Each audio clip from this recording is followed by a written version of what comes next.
Welcome to Jcmwrestling, everyone. Today, going to be doing my first NXT review, and I'm not going to lie, this was a very solid show.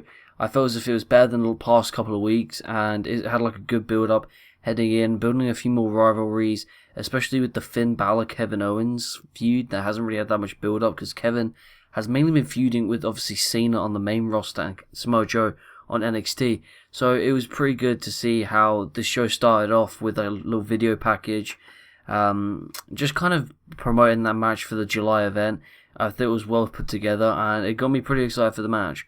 So we start off the show with the Vaudevillains taking on Scott Dawson and what's his name? So you start off the show with the Vaudevillains versus Scott Dawson and Dash Wilder, which was just an okay match. It literally lasted about 5 minutes. It was a really short match. The Vaudevillains went over, and that was pretty much it. There's not really else to talk about. It led into a feud about them wanting to become the number contenders for the tag team titles against Enzo and Cass. So I'll probably see that in the coming weeks. Maybe, I think it's next week actually. Them two are supposed to have like a tag match for number contenders. And then it went into for me it was quite sad. It went into a little interview with Becky Lynch, and we learned that she's injured as well as Bayley, which I think is a pretty big blow for the NXT Divas division, because they are two of the best, and Becky Lynch proved that at NXT TakeOver. So it was a little disappointing, but it happens in wrestling, and I just hope that she has a speedy recovery. So after that, it also goes into a Finn Balor package like they've been doing the past few weeks. The part 1, part 2, part 3. It was the last part talking about Finn Balor in the WWE and how he's come from Japan and the little wrestling school in Ireland, everything like that. It's been really well put together, and I'm looking forward to watching the full thing on the WWE Network. I think that's coming out pretty soon, so that'll be pretty good to see. So after that match, we have the NXT Divas going at it with Carmella and Emma, and Dana Brooke was ringside for Emma. I'm not going to lie, Carmella's had a few matches, and you know, I can see she's getting better in the ring. I don't know what it is. I don't really feel anything with her when she's in the ring. I don't know. It feels kind of weird when she's in the ring.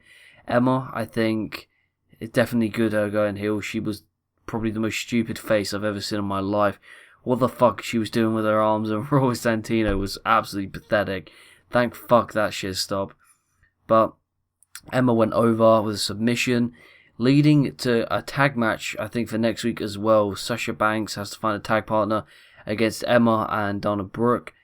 It was like a little backstage segment. Looks pretty good. I'm impressed with the NXT Divas, and I'm looking forward to seeing what else they can bring to the table. After that, we went into Tyler Breeze taking on Dillinger. It was just a really quick kind of jobber match. It really wasn't like too great. And that's pretty much it for that match. Not really else to talk about. And then obviously we had the main event, which was a very solid match. I thought it was a good main event. It was short, it was sweet. It did everything that it needed to do.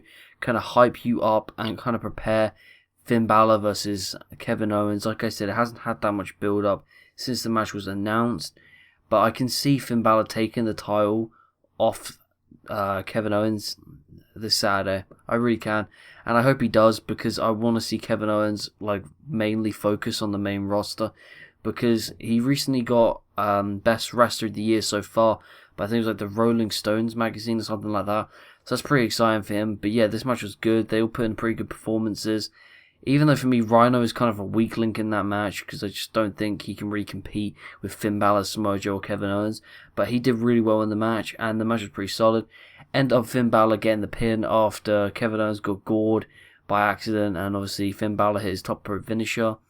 So it looked pretty good. There wasn't too much of a feud kind of brewing between Samoa Joe and Kevin Owens. So maybe that could be a main roster feud in the future, but this show was pretty solid. I'll probably give this like a 3 out of 5. Same with Raw. It was just a solid show. But yeah, this show just did what it needed to do. It built up the rivalries for the next NXT tapings and things like that. So it was a pretty decent show. So I hope you guys enjoyed this. Let me know what you thought of the show in the comment section down below. Subscribe if you want to see some more content. And yeah, peace.